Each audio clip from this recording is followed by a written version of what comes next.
Super കമഡി സീരിയലിന്റെ ഇന്നത്തെ ഒരു അടിപൊളി എപ്പിസോഡിന്റെ റിവ്യൂയിലേക്ക് എല്ലാവർക്കും സ്വാഗതം. ഇനി പിരിയുകയല്ലാതെ വേറൊരു വഴിയില്ലെന്നും വരുണുമായിട്ട് മാത്രമേ തന്റെ കല്യാണം നടക്കുകയുള്ളൂ എന്ന് മനസ്സിലാക്കുന്ന കൺമണി കൃഷ്ണനെ വളരെ സങ്കടത്തോടെ അവിടെ നിന്നും പറഞ്ഞു വിടുന്നുണ്ട്. കൃഷ് ആണെങ്കിലും നെഞ്ചു വേറുന്ന വേദനയോടാണ് കേട്ടോ അവിടെ നിന്ന് ഇറങ്ങി പോകുന്നത്. പോകുന്ന വഴിയിൽ ശ്രീനിവാസനെയും കാണുന്നുണ്ട്. കൃഷ്ണനോട് സങ്കടത്തോടെ പറയുന്നുണ്ട്, എന്റെ മകളെ പോലെ ഭാഗ്യമില്ലാത്ത ഒരാള് വേറെ ഇല്ലെന്നാണ് ഞാൻ വിചാരിച്ചിരുന്നത്. എനിക്കിപ്പോ മനസ്സിലായി അവളെ പോലെ ഭാഗ്യം നിറഞ്ഞ ഒരു പെണ്ണ് വേറെ ഇല്ലെന്ന്. സാറിനെ പോലെ ഒരാളുടെ സ്നേഹം കിട്ടുന്നതിനപ്പുറം വേറൊരു ഭാഗ്യമില്ലല്ലോ. ആ ഭാഗ്യം അവള് മാറ്റിവെക്കുന്നത് എനിക്ക് വേണ്ടിയാ. നാളെ രാവിലെ പൂവും പട്ടും ഒക്കെ ആയിട്ട് അവൾ ഒരുങ്ങുന്നത് വധുവായിട്ടല്ല, ബലി കൊടുക്കാൻ വേണ്ടിയാ. അതുകൊണ്ട് അവളെ രക്ഷിക്കണം സർ എന്നും പറഞ്ഞുകൊണ്ട് ശ്രീനിവാസൻ കൃഷ്ണന്റെ മുമ്പിൽ തൊഴുതുകൊണ്ട് യാചിക്കുന്നുണ്ട്. അവളെ ഈ നരകത്തിൽ നിന്ന് കൂട്ടിക്കൊണ്ട് പോണം സർ എന്നും പറഞ്ഞ് കൃഷിന്റെ കാല് പിടിക്കാൻ വരെ പോവുകയാണ് കേട്ടോ ശ്രീനിവാസൻ. തുടർന്ന് കൃഷ്ണൻ ശ്രീനിവാസനെ ചേർത്ത് പിടിച്ചുകൊണ്ട് പറയുന്നുണ്ട്, ഇത്രയും കേട്ടാ മതി എനിക്ക്, ഇനി എനിക്ക് ഒന്നും അറിയണ്ട അങ്കിളെ. അവൾ എന്റെ പെണ്ണ, എന്റെ കൺമണിയാ, അവളെ ഞാൻ ആർക്കും വിട്ടുകൊടുക്കില്ല. അങ്ങനെയും പറഞ്ഞ വാശിയിൽ തന്നെ നിൽക്കുകയാണ് കൃഷി ചെയ്യുന്നത്. അങ്ങനെ കല്യാണ ദിവസമായി വരുൺ കല്യാണപ്പയ്യനായി ഒരുങ്ങിക്കൊണ്ട് ക്ഷേത്രത്തിൽ ചെന്ന് പ്രാർത്ഥിക്കുന്നുണ്ട്. അതേസമയം അമ്മാവനും അച്ഛനും ഒക്കെ വന്നിട്ട് പറയുന്നുണ്ട് വരുണിനോട്, വരുണെ വേഗം പ്രാർത്ഥിക്കുക, ഇതേ സമയമായി കേട്ടോ. വരുണാണെങ്കിൽ വളരെ ശാന്തനായി ഹാപ്പി ആയിക്കൊണ്ട് തന്നെ പ്രാർത്ഥിച്ചുകൊണ്ട് അങ്ങനെ നിൽക്കുമ്പോ അമ്മാവൻ വീണ്ടും വന്നിട്ട് ചോദിക്കുന്നുണ്ട്, എടാ വരുണെ, ഞാൻ നിന്നോട് വീണ്ടും പറയുക, നിനക്ക് ഇങ്ങനെ ഒരു കല്യാണം തന്നെ വേണോ? ഇത് തന്നെ വേണം നിനക്ക് നിർബന്ധമാണോ? എനിക്കെന്തോ എല്ലാം കൂടെ അങ്ങോട്ട് പന്തിയായിട്ട് തോന്നുന്നില്ല. വരുണിന്റെ അച്ഛനോട് ഓർമ്മിപ്പിക്കുന്നുണ്ട്, നോക്ക് ശരത്തെ, ഇത് കളിപ്പാട്ടം വാങ്ങുന്നത് പോലെയല്ല, ജീവിതമാ ജീവിതം. ആ പെണ്ണിന് ഇവനെ അങ്ങോട്ട് ഇഷ്ടമല്ലെന്നൊക്കെയാണല്ലോ ഞാൻ കേട്ടത് എന്നൊക്കെ അയാളിങ്ങനെ പറയുന്നത് കേട്ടിട്ട് വരുണിന് ദേഷ്യം വരുന്നുണ്ട്. ആരാ അങ്ങനെ പറഞ്ഞെന്ന് ചോദിക്കുന്നുണ്ട്. എന്നിട്ട് അമ്മാവനെ ബോധിപ്പിക്കാൻ വേണ്ടി പറഞ്ഞു കൊടുക്കും, അവൾക്ക് എന്നെ മുടിഞ്ഞ ഇഷ്ടമാ, അതുമല്ല അവളുടെ ഇഷ്ടക്കേടൊക്കെ ഞാൻ നോക്കിക്കോളാം, അമ്മാവൻ അതിൽ ഇടപെടുകയൊന്നും വേണ്ട. അമ്മാവൻ കല്യാണം മുന്നിൽ നിന്ന് നടത്തി തന്നാൽ മാത്രം മതി. ഇത് കേൾക്കുമ്പോഴത്തേക്ക് അമ്മാവന് കാര്യം മനസ്സിലാവുന്നുണ്ട്, എന്നെ വെറുതെ ഒരു ഷോക്ക് വേണ്ടിയാണ് കൊണ്ടുപോകുന്നതെന്നും. ശേഷം അയാൾ പറയുന്നുണ്ട്, ചെറുക്കന്റെ വീട്ടിൽ നിന്ന് ആകെ 3 പേര്, പയ്യന്റെ അമ്മ പോലും കല്യാണത്തിന് നിൽക്കില്ലെന്നാണ് പറയുന്നത്. ഇതൊക്കെ കേട്ടുകേൾവി പോലും ഇല്ലാത്ത കാര്യങ്ങളാണല്ലോ. അപ്പോൾ വരുൺ പറയും, ഒക്കെ ഞാൻ മനോജേട്ടനെ കൃത്യമായിട്ട് അറിയിച്ചിട്ടുണ്ട്, പിന്നെ അമ്മ വരാത്ത വീട്ടിലെ കുറെ കാര്യങ്ങൾ ഒരുക്കാനുണ്ട്, അതുകൊണ്ടാ. എന്തായാലും വരുണും അമ്മാവനും തമ്മിൽ ഇങ്ങനെ കശമിച്ച് കൂടുന്നെന്ന് മനസ്സിലാക്കുന്ന വരുണിന്റെ അച്ഛൻ അമ്മാവനെ പിടിച്ചുകൊണ്ട് അവിടെ നിന്നും പോകുന്നുണ്ട്. വരുണിന്റെ നല്ല മൂടും ഈ സംഭവത്തോടെ അങ്ങോട്ട് പോവാണ് കേട്ടോ. പിന്നെ അവിടെ നിന്നും തൊഴുത് മടങ്ങുന്ന സമയത്താണ് പെട്ടെന്ന് വരുണിന്റെ കാലിൽ ഒരു ആണി കുത്തി തറയ്ക്കുന്നത്. അതങ്ങോട്ട് തറയ്ക്കുന്നതും അയ്യോ അമ്മയെന്നും പറഞ്ഞുകൊണ്ട് വേദന എടുത്തുകൊണ്ട് വരുൺ അവിടെ ഇരുന്ന് പോകുന്നുണ്ട്. എന്നിട്ട് വേഗം ആണി വലിച്ചു വിടാൻ നോക്കുന്നുണ്ട്. ചോരയൊക്കെ പൊടിയുന്നുണ്ട് കേട്ടോ. അതും കൂടെ കാണുമ്പോഴത്തേക്ക് അമ്മാവൻ വിളിച്ചു പറയും, ഇനി ഇതിന്റെ ഒരു കുറവും കൂടെ ഉണ്ടായിരുന്നുള്ളൂ. എന്തായാലും നല്ല ശകുനം തന്നെ. വരുൺ അത് കേട്ട് ദേഷ്യം വരുന്നുണ്ട്. അയാളോട് മിണ്ടാതിരിക്കാൻ പറയുന്നുണ്ട്. എങ്കിലും അമ്മാവൻ അടങ്ങുന്നില്ല. വരുണിനോട് പിന്നെയും പറയുന്നുണ്ട്, എടാ വരുണെ, രക്തം വരുന്നതേ അശുഭ ലക്ഷണമായിട്ടാണ് കണക്കാക്കുന്നത്, അതുകൊണ്ട് ഒന്നും കൂടെ ഒന്ന് ആലോചിച്ചിട്ട് മതി ഈ കല്യാണം. എന്നാ വരുൺ തരുതല പറയുന്നുണ്ട്, രക്തം നല്ല ലക്ഷണമാണെന്നാണ് ഞാൻ കേട്ടിരിക്കുന്നത്. വരുണിന്റെ അച്ഛനും വരുണിനെ സപ്പോർട്ട് ചെയ്തുകൊണ്ട് പറയും, അതെ രക്തം നല്ല ലക്ഷണമാണെന്നാണ് ഞാനും കേട്ടിരിക്കുന്നത്. അപ്പൊ അമ്മാവൻ പറയും, ഇങ്ങനെ മോൻ പറയുന്നതെല്ലാം സമ്മതിച്ചു കൊടുത്തിട്ടാണ് ഇപ്പൊ ഇങ്ങനെ ഒരു കല്യാണം നടത്തി കൊടുക്കേണ്ടി വന്നത്. വരുണാണെങ്കിൽ ആണുമെല്ലാം ഊരിക്കൊണ്ട് വേഗം എണീറ്റ് നിന്നിട്ട് പറയുന്നുണ്ട്, അമ്മാവാ ദേ ഒരു കാര്യം പറയാം, എന്റെ കൺട്രോൾ കളയരുത്, അല്ലെങ്കിൽ തന്നെ ഈ കല്യാണത്തിന് ഇപ്പൊ എന്താ കുഴപ്പം? പിന്നെ എന്റെ യഥാർത്ഥ കല്യാണമാണോ ഇപ്പൊ നടക്കാൻ പോകുന്നതെന്ന് ചോദിച്ചാലേ അല്ല, അമ്മാവൻ ഒരു വരവും കൂടെ വരേണ്ടി വരും. ഇത് കേട്ട് അമ്മാവൻ ഞെട്ടുന്നുണ്ട്. എന്നിട്ട് പറയുന്നുണ്ട്, എന്ന് വെച്ചാ ഈ പെണ്ണിനെ കല്യാണം കഴിഞ്ഞിട്ട് ഉപേക്ഷിക്കുമെന്ന് അല്ലേ? എടാ നീ എന്തൊക്കെയായി പറയുന്നതെന്ന് ചോദിക്കുമ്പോ ഞാൻ തമാശ പറഞ്ഞതല്ല. ദേ അമ്മാവൻ മുന്നിൽ നിന്ന് ഐശ്വര്യമായിട്ട് ഈ കല്യാണം നടത്തി തരണം, ബാക്കിയൊക്കെ പിന്നീട് നമുക്ക് സംസാരിക്കാം. ഇത് കേട്ട് അമ്മാവൻ പറയുന്നുണ്ട്, എന്തായാലും പെണ്ണ് കാണാൻ പോയപ്പോ എന്റെ തലയിൽ പല്ലി വീണു, ഇപ്പൊ നിന്റെ കാല് മുറിഞ്ഞു, മൊത്തത്തിൽ അങ്ങോട്ട് വെടിപ്പാവുന്നില്ലല്ലോടെ മോനെ, എന്തായാലും നടക്കാൻ പോകുന്നതെന്ന് കണ്ടു തന്നെ അറിയണം എന്നൊക്കെ അയാൾ പറയുന്നുണ്ട്. ഇവിടെ കൺമണിയുടെ വീട്ടിലാണെങ്കിൽ കല്യാണ പെണ്ണായിട്ട് ഒരുങ്ങിയിരിക്കുകയാണ് കൺമണി. റൂമിൽ അങ്ങനെ ഒറ്റയ്ക്ക് വിഷമിച്ചിരിക്കുകയാണ്. അതേസമയം അമ്മായിമാരങ്ങോട്ട് വന്നിട്ട് കൺമണിയുടെ ആ സൗന്ദര്യത്തിനെ പുകഴ്ത്തുന്നുണ്ട്. എന്തായാലും വരുൺ മോന് ലോട്ടറി അടിച്ചു, ബമ്പർ ലോട്ടറി എന്നൊക്കെ അമ്മായിമാര് പറയുന്നത് കേട്ടിട്ട് ധനലക്ഷ്മി വന്നിട്ട് ചോദിക്കുന്നുണ്ട്, അതെന്താ വരുൺ അത്ര മോശമാണോ? അപ്പൊ അമ്മായിമാര് വരുണിനെ കളിയാക്കിക്കൊണ്ട് ഓരോന്ന് സംസാരിക്കുന്നുണ്ട്. എന്തായാലും കല്യാണം കഴിയുന്നതോടെ കൺമണിയുടെ പേരങ്ങോട്ട് മാറുമല്ലോ. കൺമണി എന്ന് മാത്രമുള്ളത് കൺമണി വരുൺ. ജനിക്കാൻ പോകുന്ന കുഞ്ഞുങ്ങളുടെ ഇനിഷ്യല് KV, കൺമണിയുടെ K, വരുണിന്റെ V, KV എന്നൊക്കെ സുലോചന ഇങ്ങനെ പറയുമ്പോ വലിയ കോമഡി ആണെന്നുള്ള രീതിയിൽ മറ്റു അമ്മായിമാരും ചിരിച്ചു തള്ളുന്നുണ്ട്.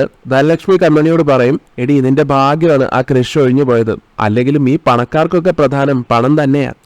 ആഗ്രഹിച്ചത് കിട്ടിയില്ലെങ്കിൽ കിട്ടിയതാണ് ആഗ്രഹിച്ചതെന്ന് കരുതി സന്തോഷിക്കാനൊക്കെ പറഞ്ഞു കൊടുക്കുന്നുണ്ട് ശാന്തയും. കൺമണിക്ക് ഇതൊക്കെ കേട്ടിട്ട് കരച്ചിൽ വരുന്നുണ്ട്.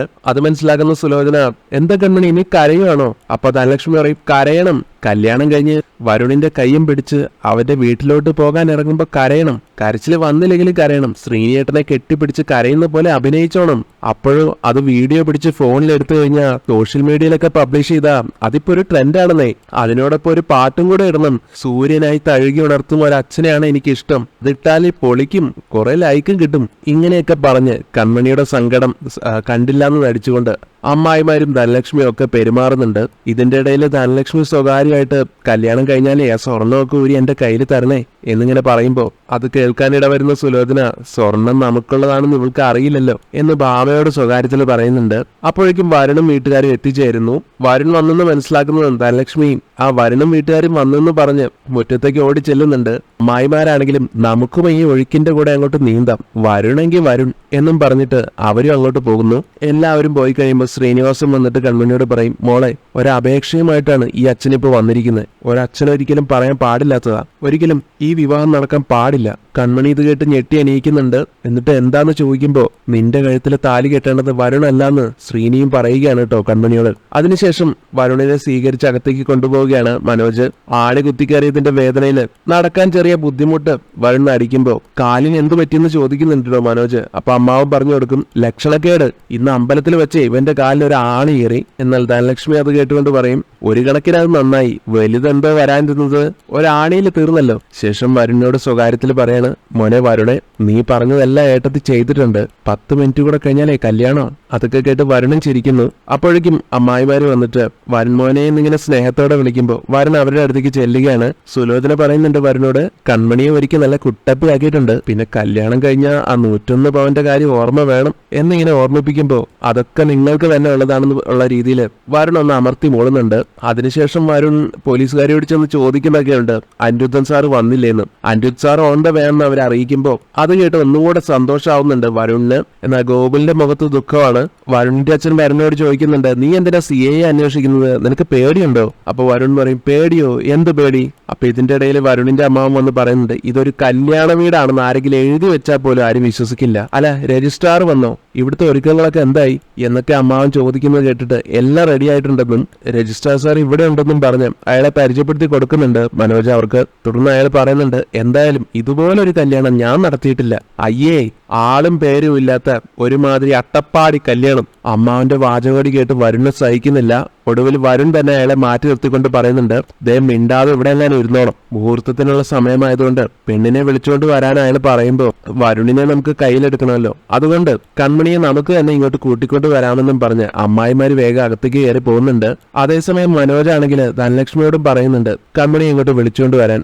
ധനലക്ഷ്മിയും കൺമണിയെ വിളിക്കാൻ പോകുന്നു. ഇതേ സമയം വരുണാണെങ്കിൽ കൺമണിക്ക് ചാർത്താനുള്ള താലി എടുത്ത് അച്ഛനെ കാണിച്ചു കൊടുക്കുന്നുണ്ട്. എന്നിട്ട് രഹസ്യമായിട്ട് ചെവിയിൽ പറഞ്ഞു കൊടുക്കുന്നുണ്ട്, താലി കെട്ടും മുമ്പേ അവൾക്കിട്ട് ഞാനൊരു ബോംബ് പൊട്ടിക്കും. ഇത് കേട്ട് ഞെട്ടുന്നുണ്ട് വരുണിന്റെ അച്ഛൻ. എന്താന്ന് ചോദിക്കുമ്പോ വരുൺ അത് തുറന്നു പറയുന്നില്ല.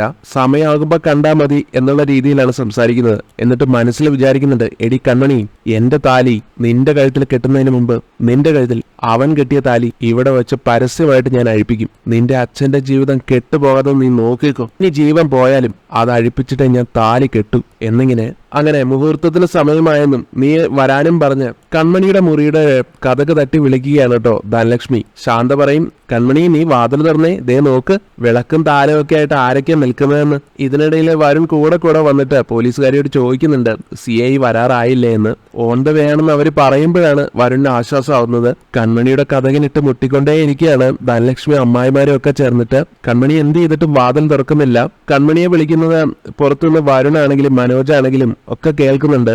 എത്ര മുട്ടിയിട്ടും വാതിൽ തുറക്കുന്നില്ല എന്ന് കാണുമ്പോ ശാന്തയൊക്കെ പറയുകയാണ്, അയ്യോ എന്റെ മോൾ എന്തോ കടുങ്ങി ചെയ്തിട്ടുണ്ട്, അത് ഉറപ്പാ എന്ന്. അങ്ങനെ കൺമണി വാതിൽ തുറക്കുന്നില്ല എന്നുള്ള കാര്യം വരുണിനോട് ഉറക്കെ വിളിച്ച് പറയുകയാണ് ധനലക്ഷ്മി. വരുണാണെങ്കിലും ടെൻഷൻ ആവുന്നുണ്ട്.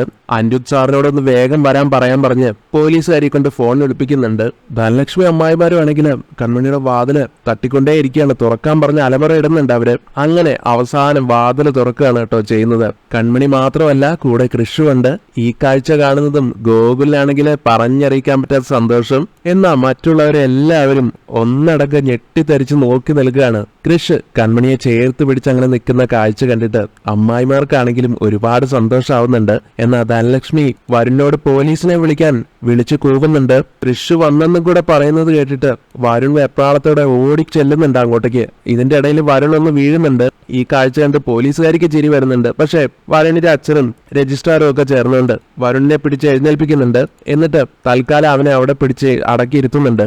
എന്തായാലും അമ്മായിമാര് ഇനി മുതൽ നമ്മൾ കൃഷിന്റെയും കൺമണിയുടെയും കൂടെയാണെന്നും പറഞ്ഞുകൊണ്ട് നമുക്ക് അവരെ സ്വീകരിക്കാമെന്നും പറഞ്ഞുകൊണ്ട് വിളക്കും താലവും ഒക്കെ ആയിട്ട് അവിടെ നിന്ന് മാറുമ്പോ അങ്ങനെ ധനലക്ഷ്മിയുടെ മുന്നിൽ കൂടെ മാസായി കൃഷി കൺമണിയും കൂട്ടിക്കൊണ്ട് അവിടെ നിന്ന് പോവാണ്. പോകുന്ന വഴിയില് പൂക്കളെറിഞ്ഞും പനിനീര് തളിച്ചുമൊക്കെ അമ്മായിമാർ അവർക്ക് അകമ്പടിയായി നിൽക്കുന്നു. അങ്ങനെ കൺമണിയെ ചേർത്ത് പിടിച്ചുകൊണ്ട് കൃഷ് വരുണിന്റെ മുമ്പിൽ ചെന്ന് അങ്ങനെ നിൽക്കുകയാണ് കേട്ടോ. വരുണാണെങ്കിൽ ഇത് കാണുന്നതും കടിച്ചു കയറാനുള്ള ദേഷ്യത്തോടെ രണ്ടുപേരെയും മാറി മാറി നോക്കുന്നുണ്ട്. എന്നിട്ട് കൃഷ്ണനോട് പറയും, എടാ നീ കൺമണിയെ തട്ടിക്കൊണ്ടു പോകാനായിട്ട് വീട് പൊളിച്ച് അകത്ത് കയറിയല്ലേ? എന്നിട്ട് വത്സല മേഡത്തിനോട് പറയും, വത്സല മേഡം ഒന്നുകിൽ ഇവനെ അറസ്റ്റ് ചെയ്യണം, അല്ലെങ്കിൽ അനിരുദ്ധൻ സാറിനെ വിളിക്കുക. എന്നാൽ ഇത് കേട്ടിട്ടും വരുണിന്റെ വാക്കുകൾക്ക് പുല്ല് വില കൊടുക്കാത്ത വത്സല മേഡം, ഓ പിന്നെ എനിക്ക് അതല്ലേ പണി എന്ന് സ്വയം പറയുന്നുണ്ട് കേട്ടോ. അതേസമയം മനോജ് വന്നിട്ട് കൃഷ്ണനോട്, സർ ദയവ് ചെയ്തിട്ട് ഈ പവിത്രമായ ചടങ്ങ് അലങ്കോലമാക്കരുത്. അപ്പോ കൃഷ് മനോജിനോട് ചോദിക്കുകയാണ്, പവിത്രമായിട്ടുള്ള ചടങ്ങോ? നാണമില്ലേ നിങ്ങൾക്കത് പറയാൻ? കൺമണിയുടെ ഏട്ടനാണെന്ന് പറഞ്ഞു നടക്കാൻ നിങ്ങൾക്ക് നാണമില്ലേ? ഒരു പെണ്ണിനെ ഭീഷണിപ്പെടുത്തി തടവിലാക്കും പോലെ പൂട്ടിയിട്ട് അവൾക്ക് ഇഷ്ടമല്ലാത്ത ഒരു ദുഷ്ടന്റെ കയ്യിൽ പിടിച്ചു കൊടുക്കുന്നതാണോ പവിത്രമായിട്ടുള്ള ചടങ്ങ്? ഒരു പെണ്ണിനെ തട്ടിയെടുക്കാൻ വേണ്ടി അവളുടെ വീട്ടുകാർക്ക് പൊന്നും പണവും ഒക്കെ കൊടുത്ത് പ്രലോഭിപ്പിച്ച് നടക്കുന്ന ചടങ്ങാണല്ലേ പവിത്രമായിട്ടുള്ള ചടങ്ങ്. ഈ കല്യാണം വേണ്ടെന്ന് പറഞ്ഞിട്ട് കൺമണി കരഞ്ഞ് കാല് പിടിച്ചിട്ടും അവളുടെ കണ്ണീര് കാണാതെ അപേക്ഷ കേൾക്കാതെ വെറുക്കപ്പെട്ട ഒരുത്തന്റെ ഭാര്യയാക്കാൻ നോക്കുന്നതാണോ നിങ്ങൾ ഈ പറയുന്ന പവിത്രമായിട്ടുള്ള ചടങ്ങ്? 101 പവനും 10 ലക്ഷം രൂപയും വാങ്ങിച്ചിട്ട് പകരമായിട്ട് വീട്ടിലെ പെൺകുട്ടിയെ വലിച്ചെറിഞ്ഞു കൊടുക്കുന്ന അടിമ കച്ചവടം, അതാണോ നിങ്ങളുടെ പവിത്രമായിട്ടുള്ള ചടങ്ങെന്നെല്ലാം കൃഷി ചോദിക്കുന്ന കേട്ടിട്ട് അനുജ് തല താഴ്ത്തി നിൽക്കുന്നുണ്ട്. വത്സല മേഡത്തിനാണെങ്കിൽ പെരുത്ത് ഇഷ്ടമാവുന്നുണ്ട് കൃഷിന്റെ ഈ ഡയലോഗെല്ലാം. കൈയടിക്കുന്നുണ്ട് കേട്ടോ അവര്. ശേഷം രജിസ്ട്രാറോട് ചെന്ന് പറയുന്നുണ്ട് കൃഷ്, സർ അങ്ങ് ഉത്തരവാദിപ്പെട്ട ഒരു ഉദ്യോഗസ്ഥന് ഒരു പെൺകുട്ടിയുടെ ജീവിതം തകർക്കാനുള്ള ഗൂഢാലോചനയില സാറിനെ തെറ്റിദ്ധരിപ്പിച്ച് ഇങ്ങോട്ട് കൊണ്ടുവന്നിരിക്കുന്നത്. ഇതിന് സാറ് കൂട്ടു നിൽക്കരുത്, അല്ലെങ്കിൽ കൺമണിയോട് ചോദിച്ചു നോക്കിയിട്ട് ആയിക്കോട്ടെ എന്നിങ്ങനെ പറയുമ്പോ വരുൺ ചാടിക്കയറി പറയുന്നുണ്ട് കൃഷ്ണനോട്, എടാ ഞാൻ തട്ടിയെടുക്കാൻ വന്നതല്ലടാ, പെണ്ണിന്റെ ആങ്ങള വീട്ടിൽ വന്നിട്ട് പറഞ്ഞുറപ്പിച്ച കല്യാണോടാ ഇത്. എന്നാൽ കൃഷ്ണ നല്ല ചുട്ട മറുപടി കൊടുക്കുന്നുണ്ട്, ജന്മം നൽകിയ അച്ഛനാടാ കൺമണി എന്റെ കൈകളിൽ ഏൽപ്പിക്കാൻ പോകുന്നത് എന്ന് തിരിച്ചു പറയുകയാണ് വരുണോട് കൃഷ്. പിന്നീട് ധനലക്ഷ്മി വന്നിട്ട് കൃഷിനെ ആട്ടി ഇറക്കുന്നുണ്ട്, എടാ എന്റെ വീട്ടിൽ നിന്ന് ഇറങ്ങിപ്പോടാ എന്ന് പറഞ്ഞ്. അപ്പൊ കൃഷ് ധനലക്ഷ്മിയോടും പറയും, നിങ്ങൾ ഒരു സ്ത്രീയല്ലേ, ഒരു പാവം പെണ്ണിനെ ഒരു മൃഗത്തിന്റെ കയ്യിൽ ഏൽപ്പിച്ചു കൊടുക്കാൻ എങ്ങനെ മനസ്സ് വന്നു നിങ്ങൾക്ക്? പിന്നെ ഞാൻ വീട്ടിൽ നിന്ന് പുറത്തിറങ്ങാൻ തന്നെയാ പോകുന്നത്, ഒറ്റയ്ക്കല്ല, എന്റെ പെണ്ണിനെയും അവളുടെ അച്ഛനെയും കൂട്ടിക്കൊണ്ട്. വരുണാണെങ്കിലും കൃഷ്ണനോട് ഇറങ്ങിപ്പോവാൻ പറയുന്നുണ്ട്. ഞാൻ ഇവളുടെ കഴുത്തിൽ താലി കെട്ടുമെന്നും പറയുമ്പോ നിനക്ക് ഇവളെ താലി കെട്ടണോ, ധൈര്യം ഉണ്ടെങ്കിൽ കെട്ടടാ എന്നും പറഞ്ഞ് വരുണിനെ വെല്ലുവിളിക്കുന്നുണ്ട് കൃഷ്. വരുണാണെങ്കിൽ വേഗം ആ താലി എടുത്ത് കൺമണിക്ക് കെട്ടാനായിട്ട് നോക്കുന്നതും കൃഷ് ഒരൊറ്റ ചവിട്ട് കൊടുക്കുകയാണ് വരുണിന്. വരുൺ അവിടെ കിടക്കുന്നു. എന്നിട്ടും അടങ്ങുന്നില്ല, നല്ല പൊതിരെ തല്ലി വെച്ച് കൊടുക്കുന്നുണ്ട് കൃഷ്. ചവിട്ടി കൂട്ടുന്നുണ്ട് വരുണിനെ അവിടെ ഇട്ട്. ഇതൊക്കെ കണ്ട് ആർത്ത് ചിരിക്കുന്നുണ്ട് അമ്മായിമാരും ഗോകുലും ഒക്കെ. ഗോകുല് ചെന്നിട്ട് കൺമണിയോട് പറയുന്നുണ്ട്, ഞാൻ അപ്പോഴേ പറഞ്ഞില്ലേ കൃഷ് സാറ് വരുമെന്ന്. കൃഷ് ആണെങ്കിൽ തന്റെ ദേഷ്യം മുഴുവൻ അപ്പൊ അവിടെ വെച്ച് തീർക്കുകയാണ് വരുണിനോട്. മറ്റുള്ളവരൊക്കെ തടയാൻ ചെല്ലുന്നുണ്ടെങ്കിലും കൃഷിനെ പിടിച്ചു നിർത്താൻ സാധിക്കുന്നില്ല. വരുണിനെ പൊതിരെ തല്ലിക്കൊണ്ടേയിരിക്കുകയാണ്. കസേര വെച്ച് വരെ അടിക്കുന്നുണ്ട്. വത്സലമ്മയോടൊക്കെ ഇത് കണ്ടിട്ട് അവൻ അങ്ങനെ തന്നെ വേണമെന്നുള്ള രീതിയിൽ നിൽക്കുന്നു. വരുണിനെ ശരിക്കും വേദനിപ്പിക്കുന്നുണ്ട് കേട്ടോ. വരുൺ കിടന്ന് അലറി പൊളിക്കുന്നുണ്ട്. കൃഷിന്റെ മർദ്ദനമേറ്റ് തീരെ അവശനാവുന്നുണ്ട് വരുൺ. അപ്പോഴേക്കും അനിരുദ്ധ അവിടെ എത്തുന്നു. ധനലക്ഷ്മിക്ക് അറിഞ്ഞുകൊണ്ട്, ദേ സാറേ വരുണിനെ കൊല്ലാക്കൊല ചെയ്യുന്നു സാറേ, വേഗം എന്തെങ്കിലും ചെയ്യേ. അനിരുദ്ധ ആണെങ്കിലും കൃഷ്ണനെ ചെന്ന് പിടിച്ചു മാറ്റാൻ ശ്രമിക്കുന്നുണ്ടെങ്കിലും അനിരുദ്ധിന് നല്ലത് കൊടുക്കുന്നുണ്ട് കേട്ടോ കൃഷ് സാറ് പോലീസിനെ തല്ലി ഇനി കളി മാറുമെന്ന് ഓർത്ത് ഭയപ്പെടുന്നുണ്ട് അമ്മായിമാര്. പിന്നീട് കൃഷ് വരുണിനെ അവിടെ ഇട്ട് CIക്ക് നേരെ തിരിയുന്നതും CIയും വിട്ടുകൊടുക്കുന്നില്ല.